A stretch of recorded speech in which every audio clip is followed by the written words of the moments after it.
Sa mga tropa, Brainy here and nagbabalik na naman sa panibagong video. And ito, short video lang to guys.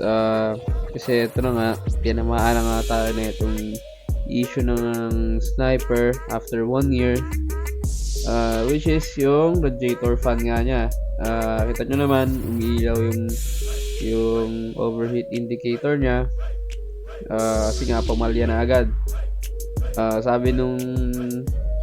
Sabi ni Kuya King dun sa JCP, malas lang daw talaga kasi nasa 10k odo pa lang ako niyan nung nasira.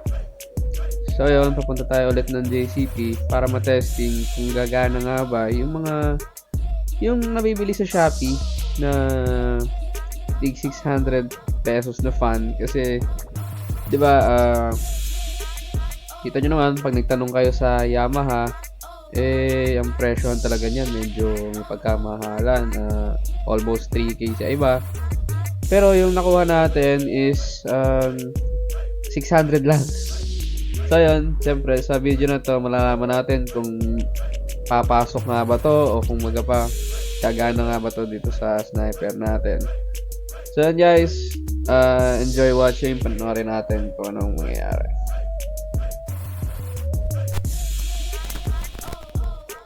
Dito na tayo sa shop ni Boss Lloyd.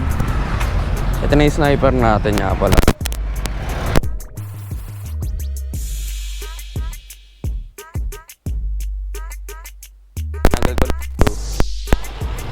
So, titingnan natin kung gumagana na ba yung fan na binili natin. Kasi yun nga, kita nyo naman, bumiyahe lang ako sa set, umilaw na agad. Kaya delikado na yan. Kasi syempre masira yung block natin, yung mismong makina natin. Mas mahal ang gastos. Kaya yan, kita lang tayo, sasalang na yan mamaya. Susungkit pala yun dyan, ano? Kala ko baklasin yung buong radiator. Kung hindi madukot, babaklasin talaga. No changing. Pero kain dukutin.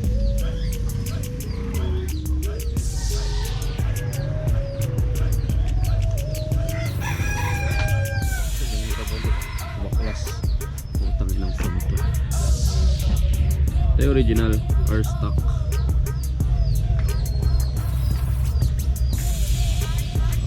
Medyo kamukha naman siya nung nabili natin o yung nakuha natin.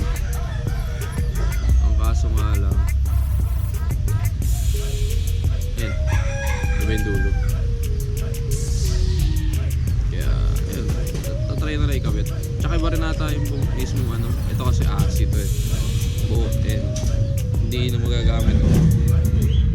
Hindi magagamit to. Parang paginag lang to. And tinatanggal na ni Kuya King yung dulo ng socket. Kasi ang gagamitin natin dun sa bagong fan is yung stock na socket. Kasi hindi tugma yung dulo, kumbaga pa yung dinudugtong dun sa mismong motor. Kaya ang gagamitin natin is yung sa stock.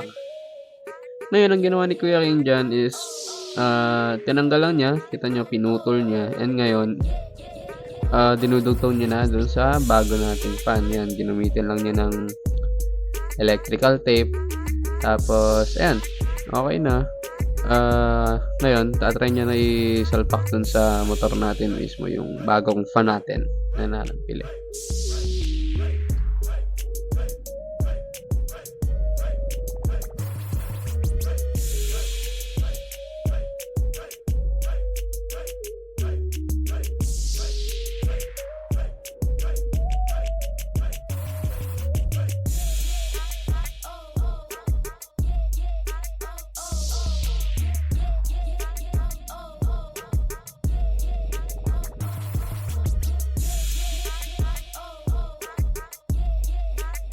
Ayan, naikabit na yung ating fan. And ngayon, syempre after ilang beses na siyang mag-overheat, natuyo na pala yung coolant na laman ng radiator niya.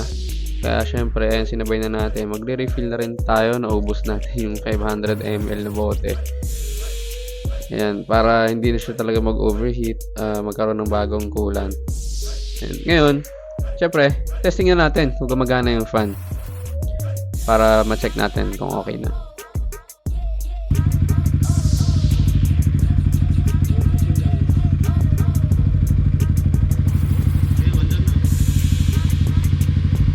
Set mo lang siya ng 90.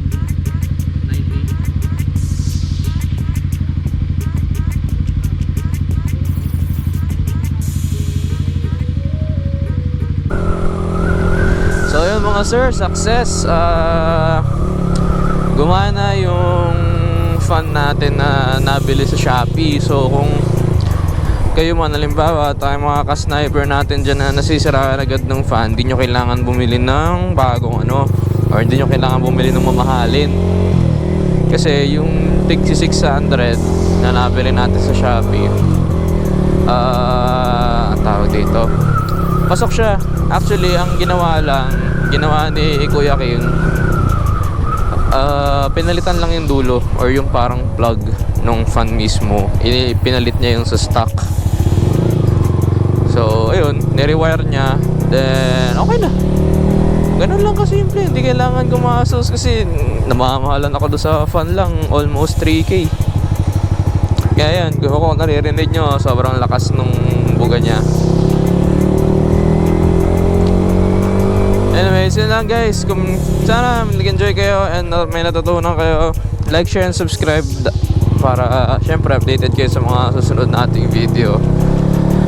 Tayo na, solid talaga sa kila Kuya King, mga racers. Ayun, like, share, and subscribe para updated kayo sa mga susunod video. And maraming salamat sa mga nakatapos. Then guys, sa susunod, rides na tayo or upgrade ulit. Ano na? Peace out, yo!